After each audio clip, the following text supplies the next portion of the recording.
Hello friends, this is our third video on the Verger, and today we will be beginning from where we left in the previous video. So when Albert Edward Foreman he entered the vestry and was sitting in the repository table opposite to the vicar and the two charge wardens, and was reading their faces. The vicar he very quickly, without wasting his time, says to Albert Edward Foreman that he has something very unpleasant to tell him. And then before telling that unpleasant thing, he first of all praises Albert Edward Foreman for having discharged his duties to the satisfaction of everybody concerned in the church. And then he says that a very unpleasant thing came to his notice.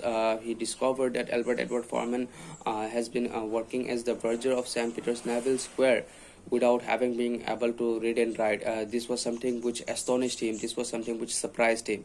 To this, Albert Edward Foreman replied that the old vicar knew about this, and the old vicar knew about his illiteracy, but it made no difference to him because Albert has always discharged his duties to the satisfaction of everybody concerned. And this was the reason that the old vicar did not mind his illiteracy. On hearing this from the verger, from Foreman, the general who was also sitting with them questioned. The general who was sitting with them told Albert that it was the most amazing thing that he has ever heard, and he also questioned the verger, saying if he meant to say that he had been working as the verger of St. Peter's Neville Square for the past 16 years without having been able to learn how to read and write. On to this, the verger Albert Edward Foreman says that he has joined service when he was just 12 years old, and he also added that in the beginning the cook tried to teach him, but he did not have the urge to learn how to read and write, and later on he did not have the time. And moreover, he very frankly said that he did not feel the need to learn how to read and write. And he also added that these days young people they rather waste their time in learning how to read and write. According to Albert, they should rather be doing something which is more useful than learning how to read and write. On hearing this from Foreman, a charge warden questioned Albert Edward Foreman if he didn't want to read the newspaper, or if he didn't want to write a letter. To this, Albert Edward Foreman says that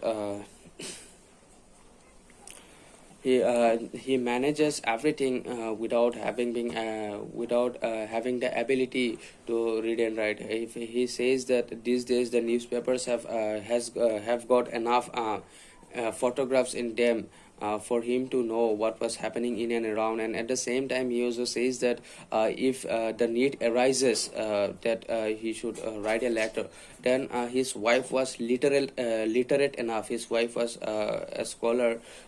She was literate enough to write a letter for him.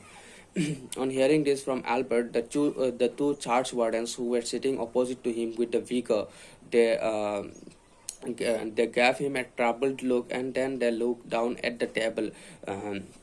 They looked down at the repository table. Then the new vicar, he says to Albert Edward Foreman that he had talked this particular matter with with the two charge wardens, and they have decided that it was impossible to have a verger in a church like St. Peter's Neville Square who could neither read nor write. On hearing this from the vicar, Albert Edward Foreman, he did not feel embarrassed. He did not feel ashamed.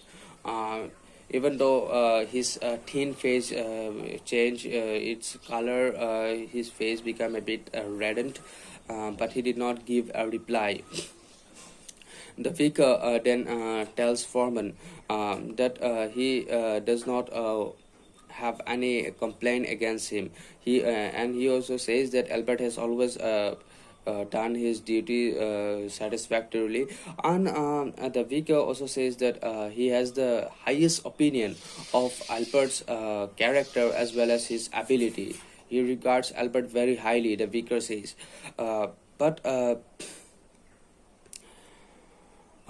according to the vicar, they do not want to take a risk. They do not want to take a risk because having a vicar who is illiterate is like taking a risk, because if something if some accident occur because of Albert's inability to read and write, then the vicar himself would become liable. The two charge wardens would also have themselves to blame. So this was the reason why they did not want to take a risk. And then after this was said by the vicar to Albert Edward Foreman, the general, he questioned Albert Edward Foreman whether he could learn how, if he couldn't learn how to read and write. Albert replied that he very politely replied that he is afraid that he couldn't learn how to read and write, because he says he has become quite older these days. He is not that much young as he was earlier, and it is difficult for old people to learn things. It is very easy for younger people to catch things, to learn things, and therefore he says that there is very little chance, or there is no chance that he could be able to learn how to read and write. The vicar then tells Albert that they don't want to be harsh on him, but at the same time, he, along with the charge wardens, have decided that they will be giving him a time of 3 months, and at the end of 3 months, if Albert cannot read and write, then he will be removed from the office. So, and this is all for today, and in the next video we will be discussing whatever is remaining. Thank you one, and thank you all.